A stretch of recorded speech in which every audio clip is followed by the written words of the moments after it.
వాళ్ళు వీవీరావు గారు, నిజంగా చెప్పాను కదా. కాంగ్రెస్ ప్రభుత్వం మీద అంత వ్యతిరేకత ఉందా? ఈ రెండు కారణాలతోనే ఎన్నికలకు వెళ్ళడానికి కాంగ్రెస్ ప్రభుత్వం భయపడుతుందా, లేకపోతే ఇంకేదైనా రీజనా?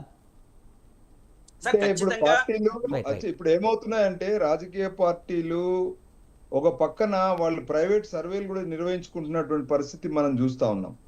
ఈ ప్రైవేట్ సర్వేలలో చాలా సందర్భాలలో పార్టీ యొక్క అభిప్రాయం అనేది సర్వేల ద్వారా, అంటే పార్టీయే ఒక ప్రైవేట్ సర్వే నిర్వహిస్తున్నప్పుడు అనేది మనకు ఆ సర్వే ఫలితాలు కేంద్ర అంటే ఇది కాంగ్రెస్ పార్టీ అధికారం మొత్తం ఢిల్లీలో ఉంటుంది. ఇక్కడ ఆ అధికార అంటే వాళ్ళ అధినేతల్ని ఫాలో కావాల్సిన పరిస్థితి ఉంటుంది. కాబట్టి ఇక్కడ రేవంత్ రెడ్డి గారు ఆధ్వర్యంలో ఆ ఆ నిర్ణయం తీసుకునేటువంటి అవకాశము లేనట్టి పరిస్థితిలో ఇది జరుగుతుందని మనకు అర్థమవుతుంది.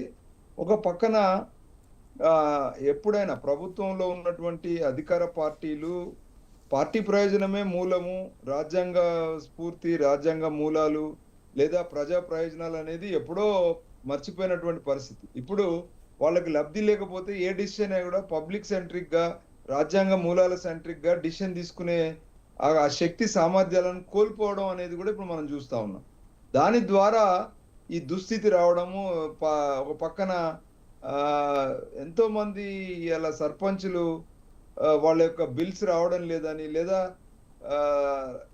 గ్రామ స్థాయిలో లీడర్షిప్ కొరత వల్ల అక్కడ ఎదుర్కొంటున్న సమస్యలు అన్నిటికన్నా మించి కాంగ్రెస్ పార్టీ రోజు రోజుకు అక్కడున్న నాయకత్వం ఒక నెగిటివిటీ, అంటే వాళ్ళకి ఏదైతే ఎన్నికలు అయిపోయిన తర్వాత ఎన్నుకోబడినటువంటి సర్పంచ్లకు వాళ్ళు ఇవ్వాల్సినటువంటి, ఇప్పుడు కేంద్ర ప్రభుత్వం 50% ఫండ్ ఇస్తే రాష్ట్ర ప్రభుత్వం కూడా 50% ఫండ్ ఇవ్వాలి. అప్పుడే ఆ పార్టీ క్యాడర్స్ ని వాళ్ళు కాపాడుకునే పరిస్థితి ఉంటుంది. లేకపోతే అక్కడ నెగిటివ్ స్టార్ట్ అవుతుంది. సో అది కూడా ఒక మూలంగా చూస్తా ఉన్నాం. ఇప్పుడు రాష్ట్ర ప్రభుత్వంలో సరి అయినటువంటి బడ్జెట్ లేకపోవడం, ఆ బడ్జెట్స్ కి ధీటుగా ఒకవేళ కేంద్ర ప్రభుత్వం ఇస్తే రేపు ఎక్కడ బీజేపీయే పూర్తిగా దాని యొక్క ఫలితాలను హైజాక్ చేస్తుందేమో అన్న ఒక భయం కూడా ఉండొచ్చు కదా.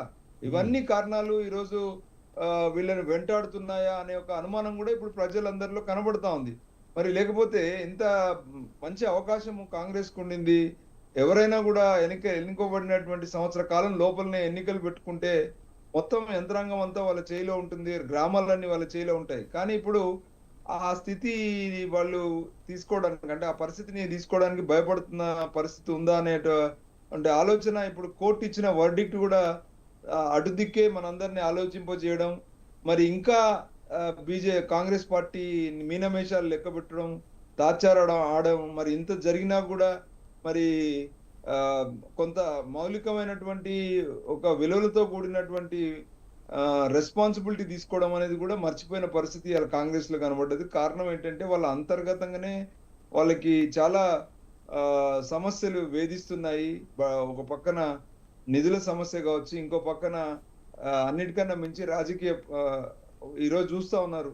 ఒక పక్కన ఇంత గొడవ జరుగుతున్నా కూడా పార్టీలో అంతర్గతంగా కుమ్ములాటల ద్వారా బహిర్గతంగా కూడా ఈరోజు మనం చూసాం. చాలా మంది వాళ్ళ పార్టీ వాళ్ళు కూడా గొడవపడి బహిర్గతం అవుతున్నటువంటి పరిస్థితి కూడా మనం చూస్తాం. కాబట్టి ఇదంతా కూడా కాంగ్రెస్ పార్టీలో పరిపాటియే. కానీ ఈసారి కొంత హోప్ ఏంటంటే కాంగ్రెస్ ఏతర ముఖ్యమంత్రి తీసుకొచ్చుకున్నారు. డెఫినెట్ గా సమర్థుడు ఆయన, కొంత వీళ్ళందరినీ కూడా దారిలో పెడతాడు అనేటువంటి ఒక ఆలోచన ప్రజల్లో ఉండింది రేవంత్ రెడ్డి గారిని ఎన్నుకోవడంలో కూడా. కానీ బహుశా నేను అనుకుంటా రేవంత్ రెడ్డి గారికి కూడా కాంగ్రెస్ పార్టీలో ఉన్న ఇతర నాయకుల నుండి కానీ కేంద్రం నుండి ఆ సపోర్టు రావడం లేదా అనేటువంటి ఒక ఆలోచన కూడా ఇప్పుడు ప్రజల్లో బయలుదేరింది. కానీ వీవీరావు గారు, మీరు చెప్తున్నట్టు అంతర్గత పోరు కానివ్వండి, లేకపోతే డబ్బులు లేకపోవడం వల్ల స్థానిక సంస్థలకు వెళ్ళకపోవడం కానివ్వండి, లేకపోతే హామీలు అమలు చేయలేదు కనుక సరైన ఓట్లు పడవన్న భయంతో అయినా అవనివ్వండి, ఏదేమైనా సరే ఎప్పుడు ఎన్నికలకు వెళ్తే గెలుస్తారు అనే ఒక వ్యూహం అని చెప్తున్నారు. కానీ అది చెప్పలేం కదా సార్. రాను రాను వ్యతిరేకత పెరుగుతూనే ఉంటుంది, కానీ తగ్గే అవకాశం అయితే ఉండదు కదా. మరి దీన్ని కాంగ్రెస్ పార్టీ ఇప్పుడు ఎలా మేనేజ్ చేసే అవకాశం కనిపిస్తుందంటారు?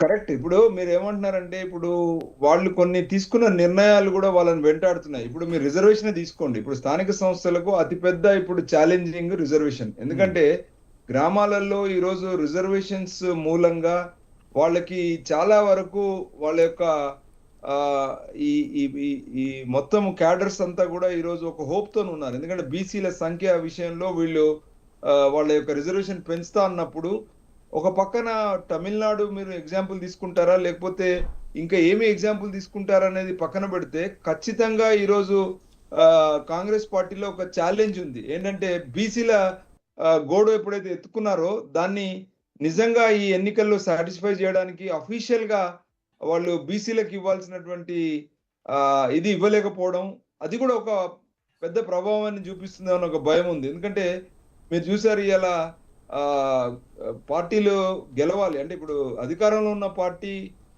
గెలిచినటువంటి అంటే రేపొద్దున వాళ్ళు పార్టీ నుండి నిలబెడుతున్నటువంటి కింది స్థాయి వార్డు స్థాయి కానీ లేదా ఎమ్మెల్సీ ఎంపీటీసీ జెడ్పీటీసీ కానీ లేదా సర్పంచ్లు కానీ ఒకవేళ వాళ్ళు నిలబెడుతున్నటువంటి అంటే వాళ్ళ పార్టీ తరఫున నిలబెడుతున్నటువంటి క్యాడర్స్ గెలవలేదనుకోండి, అప్పుడు దాని యొక్క ప్రభావం రాష్ట్ర ప్రభుత్వం మీద కూడా అంటే ఇప్పుడున్న ముఖ్యమంత్రి మీద వాళ్ళ పదవుల మీద పడే ప్రభావం ఉందన్నట్టు భయం కూడా ఉందేమోనని ఒక ఆలోచన ఇప్పుడు బయలుదేరిందేమో అని చర్చలో అర్థమవుతుంది మనకు.